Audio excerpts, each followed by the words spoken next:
Histoire bizarre des abonnés. Bonjour Léo Auguste, je m'appelle Johanna et j'ai 11 ans.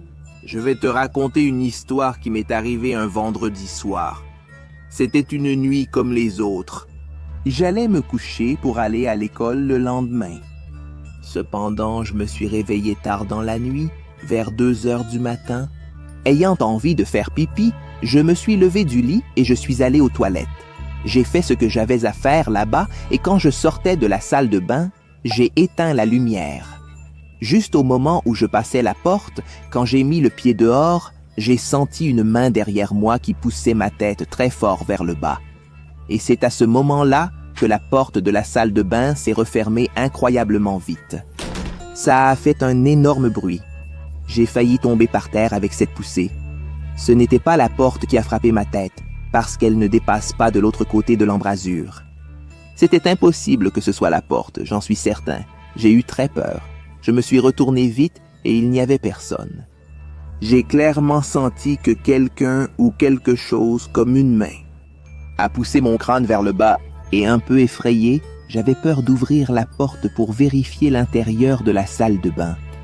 Mais sous la porte, j'ai pu voir de la lumière clignoter à l'intérieur comme si ça avait un défaut. J'ai laissé la lumière du couloir allumée ou je ne sais pas quoi, et je me suis recouché. Cependant, j'ai remarqué qu'elle s'est aussi mise à clignoter du couloir. Maintenant, à chaque fois que je vais dans les autres pièces. La nuit, j'allume toujours toutes les lumières de ma maison. Je ne sais pas si ça résout le problème, mais ça me fait moins peur. Après cet épisode, il ne s'est plus rien passé d'anormal ici. On verra jusqu'au prochain vendredi 13, si quelque chose d'étrange va se passer comme ça. Bonjour, je m'appelle Guilherme, je suis abonné à ta chaîne, j'ai 13 ans et je vais te raconter une histoire. Quand j'avais 10 ans, mon père et moi étions en train de nous préparer pour aller à l'école. Il m'y emmène toujours en moto. Ce jour-là, il y avait un gros embouteillage sur notre route habituelle. Alors il a trouvé un raccourci qui menait jusqu'à mon école. Sauf que quand on est passé, il y avait une voiture qui arrivait droit sur nous. Elle venait super vite et on aurait dit qu'elle allait nous rentrer dedans, mec. Quand j'ai regardé, Léo, je te jure que je ne rigole pas, mec. J'ai vu personne dans la voiture. J'ai juste vu le volant bouger tout seul. Mon père a esquivé et quand j'ai réalisé, la voiture s'est écrasée de plein fouet contre un poteau électrique qui a failli tomber. Ce jour-là, je suis allé à l'école en tremblant. Et quand je suis rentré à la maison, j'ai vu un reportage sur une voiture qui s'était écrasée contre le poteau. C'était la même voiture que celle du raccourci qu'on a pris. Ils ont dit que le propriétaire de la voiture n'a pas été retrouvé et qu'à la vitesse à laquelle il allait, il était difficile pour le conducteur de survivre à cet accident. Je cherchais à comprendre le mouvement de la voiture. J'en ai conclu que l'esprit du gars avait pris le véhicule pour son dernier essai.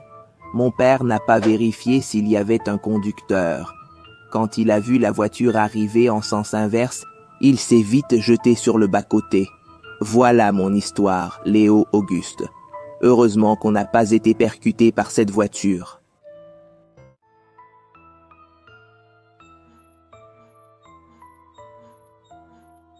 Et Léo? Je m'appelle Jair et pendant un certain temps, j'ai fait partie de l'équipe de construction d'un nouveau projet commercial de la ville. Pendant l'excavation du site pour les fondations, quelque chose d'extraordinaire s'est produit. Nous avons découvert des tunnels souterrains cachés qui n'étaient pas de simples passages naturels. Ils étaient remplis de cafards. Au début, nous pensions qu'il ne s'agissait que d'un événement historique isolé. Une découverte curieuse.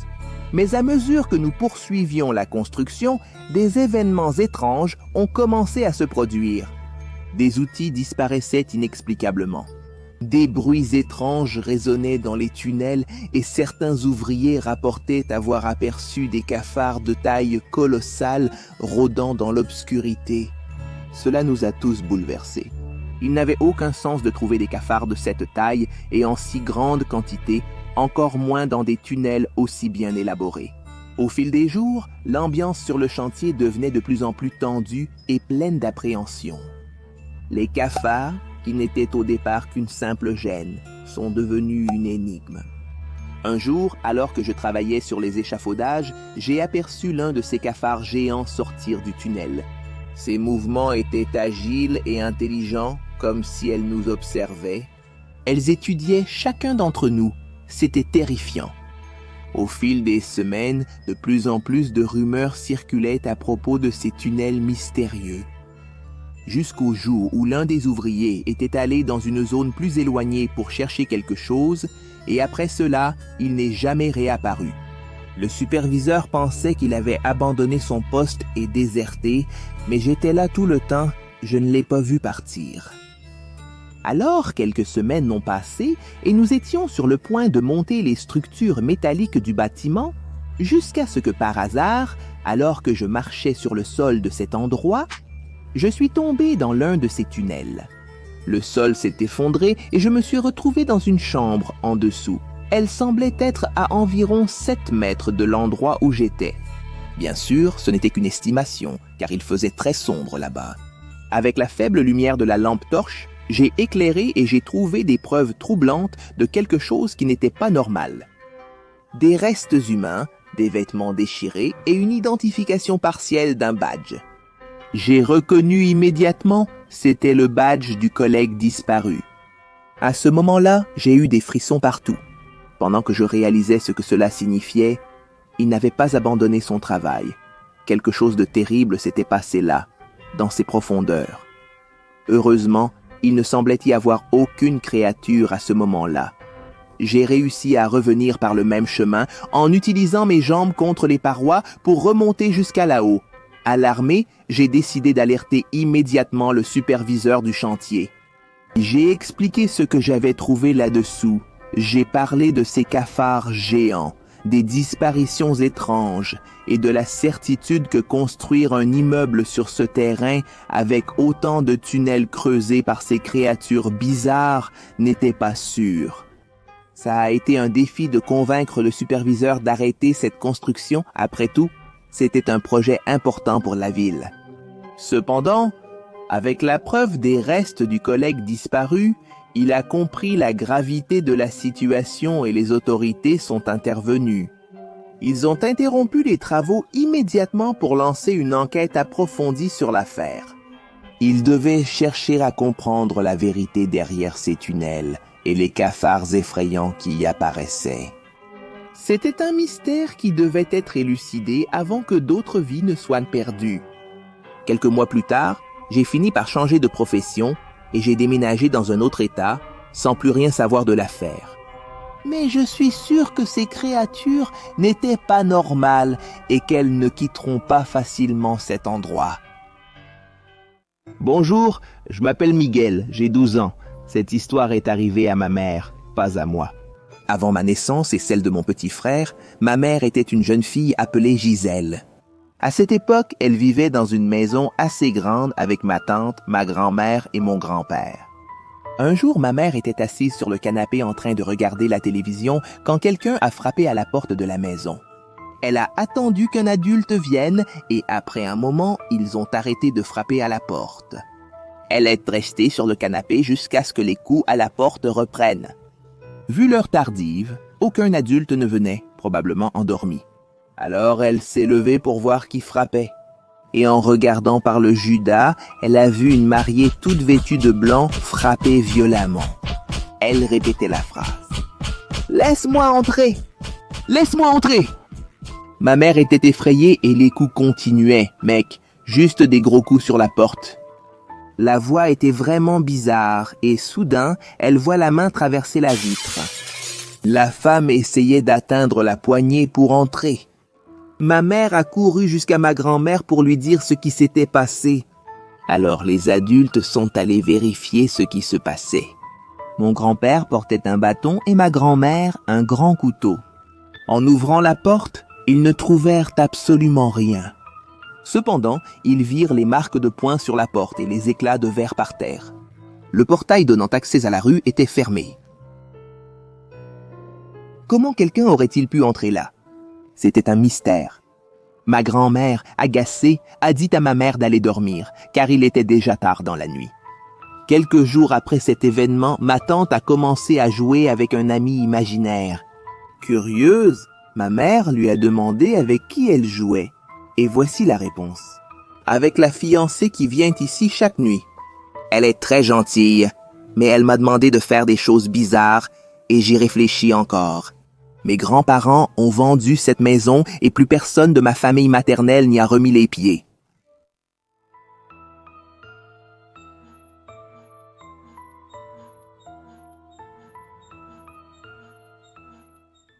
Bonjour Léo, je m'appelle Mathéus Pereira, j'ai 27 ans. On a décidé de voyager au Japon sur un coup de tête, dans une de ces folies où l'on veut découvrir des endroits exotiques. J'ai toujours été fasciné par la culture là-bas. Sophia était partante pour toute aventure. On a fini par se retrouver dans une région reculée du Japon, où il y avait cette forêt. Les habitants l'appelaient la forêt de ceux qui mettent fin à leur vie. Étant sceptique, j'ai pensé que ce n'était qu'une légende urbaine. Mais Sophia, elle avait une sensibilité pour ces choses-là, n'est-ce pas? En ignorant les avertissements des habitants, nous avons campé là-bas. C'était une nuit étrange. Des bruits bizarres se sont produits. Des ombres qui semblaient bouger toutes seules, une sensation constante d'être observées. Mais nous avons survécu à cette nuit et nous sommes retournés en ville le lendemain matin. C'est là que les choses deviennent étranges, Léo.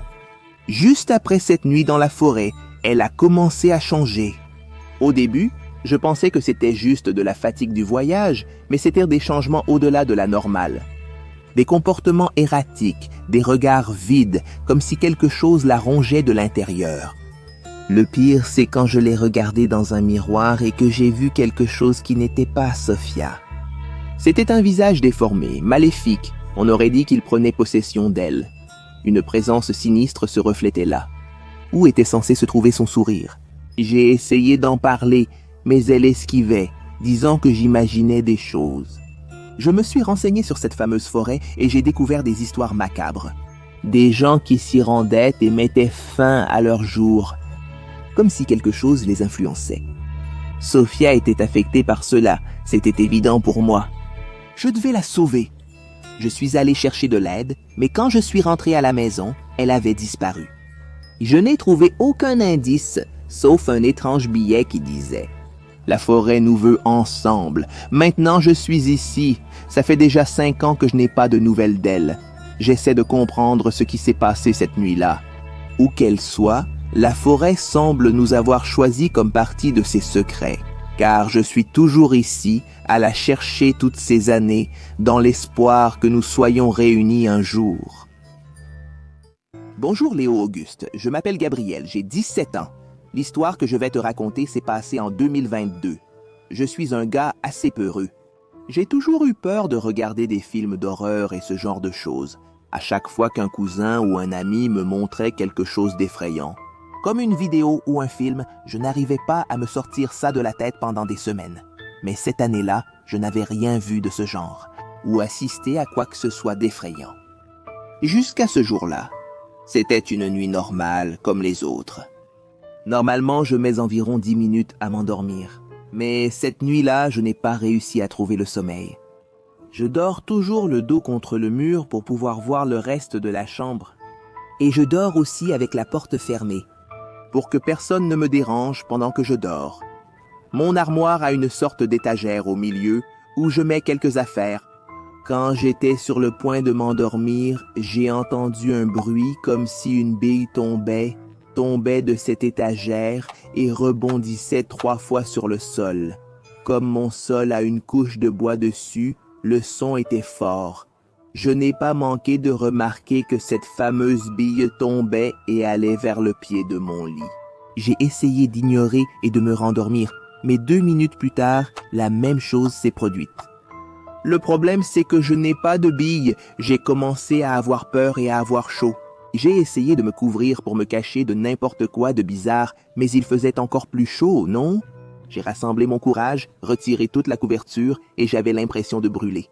3 minutes se sont écoulées alors que j'avais encore chaud et quand j'ai pensé que c'était fini, c'est arrivé une 3e fois, puis la chaleur s'est dissipée et je me suis dit « Mon Dieu, mec, c'est pas possible que ça m'arrive. Est-ce que ma chambre est hantée? » Mon lit double est à ressort et il ne s'enfonce que quand je bouge. Mais je suis resté immobile un bon moment après le dernier bruit, quand j'ai senti le matelas s'enfoncer à côté de moi, comme si quelqu'un s'allongeait à côté de moi. Mec, à ce moment-là, j'ai sauté du lit et je suis allé dans la chambre de ma mère.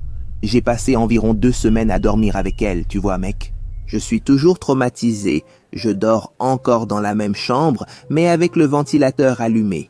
Comme ça, si quelque chose d'effrayant arrive, au moins, je n'entendrai rien.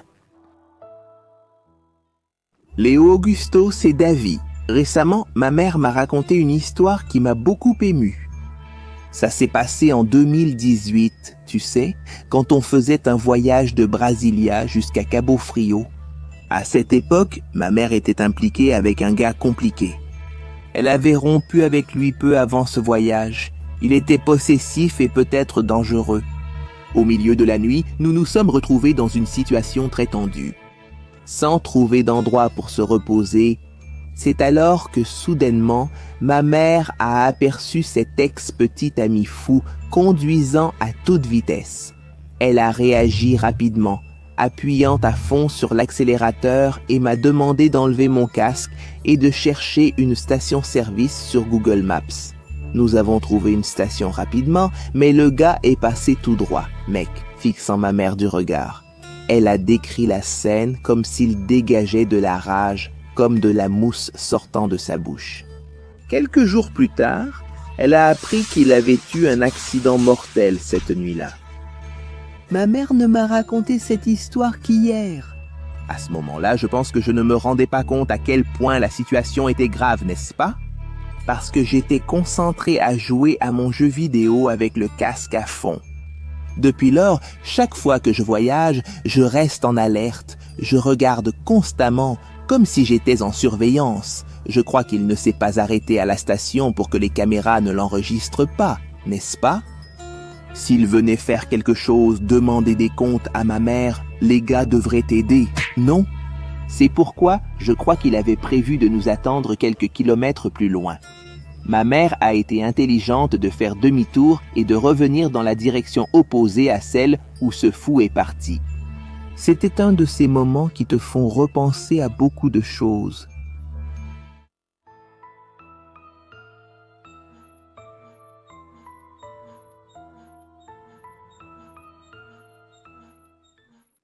Salut Léo Auguste, je suis Arthur. Au début de 2020, mon frère et moi avons changé d'école et sommes allés au SESI. Je n'aimais pas trop y aller, car je n'avais pas beaucoup d'amis. Comme j'étais à l'école primaire, je sortais à 11h40 et mon frère à 12h30. C'était habituel, après mes cours, de rester jouer avec les camarades que je m'étais fait là-bas. Alors je passais le temps à jouer au football, à cache-cache, etc. Ce jour-là, je suis allé aux toilettes et après avoir fait mes affaires, j'ai entendu un rire, mec. Je croyais qu'un élève se moquait de moi, tu vois. Comme j'étais nouveau là-bas, il me faisait une blague. Alors j'ai tiré la chasse et quand je me lavais les mains, j'ai vu une fille passer derrière moi dans le reflet du miroir. Je me suis retourné pour lui demander ce qu'elle faisait dans les toilettes des hommes. Tu t'es perdu, t'es folle. Est-ce qu'elle est entrée par accident? Mais en me retournant, il n'y avait personne. La porte d'à côté bougeait. Je me suis baissé. Pour voir si elle était là, hein? J'aurais peut-être vu ses pieds. Je n'ai vu que des traces d'eau par terre. Encore une fois, j'entends un rire fort. Effrayé, je me suis mis à courir. Mais j'ai glissé en sortant. Le sol était mouillé. J'ai fini par me blesser au poignet en essayant de me rattraper dans la chute. Mais j'ai réussi à sortir de là. J'ai décidé de dire que j'avais vu un possible fantôme. J'ai commencé à expliquer à mes collègues, mais j'ai été interrompu. Ils m'ont demandé si c'était une fille mouillée. Je n'avais pas mentionné que c'était une fille, mais ils le savaient. Je leur ai demandé comment ils en étaient au courant. Ils m'ont raconté une histoire sinistre impliquant cet endroit. Il y avait une piscine pour les cours de natation. Un jour, un garçon et une fille sont restés enfermés au SESI ennuyés, et attendant que les responsables viennent les libérer, ils sont allés à la piscine alors qu'ils ne savaient même pas nager. Le garçon l'a poussée dans la piscine et, paniquée, elle n'a pas réussi à survivre. Le lendemain, ils ont fermé l'endroit. La piscine n'a plus jamais été utilisée depuis. On dit qu'elle cherche à se venger en voulant tuer les garçons de l'école. Qui sait si c'est vrai ou non? Une chose est certaine, cette apparition était réelle. Je ne suis plus jamais retourné dans ces toilettes depuis. Mec, à chaque fois que j'ai envie d'y aller, je vais n'importe où ailleurs pour me soulager, sauf dans ces toilettes. Merci de m'avoir donné l'opportunité ici dans la rubrique Léo. Je m'appelle Roger et ma famille a récemment emménagé dans une vieille maison, une propriété qui semblait cacher plus de secrets qu'on ne pouvait l'imaginer. Peu de temps après notre installation, nous avons découvert quelque chose de troublant. Un perroquet est venu avec la maison. Mes parents ont demandé à l'agence immobilière à propos de l'animal, mais ils ont dit que cette bête refusait de partir. Il faisait partie des lieux. Alors, nous voilà partis pour vivre avec cette bête qu'on ne connaît même pas. Mon père réglerait ça plus tard, non? Donc d'accord. Les nuits étaient tranquilles, jusqu'à ce qu'un étrange murmure résonne dans l'obscurité des couloirs. Une voix familière, mais inattendue, brisait le silence. C'est alors que j'ai décidé d'enquêter dans l'ombre du couloir. Je l'ai entendu parler. « Hey, Fedeyo! Ça ne sert à rien de te cacher! Montre-toi! » La voix du perroquet a retenti dans l'obscurité, me foutant une trouille bleue. Comment pouvait-il savoir que j'étais là? Est-ce qu'il arrivera à entendre les pas? Une autre nuit, ces cris résonnaient dans les pièces. Intrus, ici. C'est ma maison! Partez avant qu'il ne soit trop tard! La terreur se répandait tandis que j'essayais de me convaincre que ce n'étaient que des paroles d'un oiseau. Mais les mots du perroquet n'étaient pas de simples sons vides. Ils coïncidaient avec des événements sombres qui nous arrivaient dans la maison. Le lit va tomber! Le plafond va s'effondrer! Quelqu'un va tomber de cet escalier! Chacune de ces prédictions mystérieuses semblait prendre vie dans cette vieille maison. Ma famille a essayé d'ignorer, mais la peur s'insinuait à chaque recoin de cette maison. Une nuit, je me suis réveillé en sueur froide. En me retournant dans le lit, je suis tombé sur les yeux perçants de ce perroquet, comme s'il observait mon sommeil. Après des mois d'événements inexplicables, nous avons décidé de partir. Partez avant qu'il ne soit trop tard! Mes parents ont essayé de justifier le déménagement par l'état de la maison, mais je connaissais la vérité. Cet oiseau, avec sa voix sinistre et ses prémonitions macabres, avait transformé notre vie en un véritable cauchemar. Et mes amis, si tu n'es pas encore abonné à cette petite chaîne merveilleuse, abonne-toi tout de suite, mon pote. Laisse aussi un commentaire en bas, d'accord? Je vais tout lire, les gars. Que Dieu vous garde.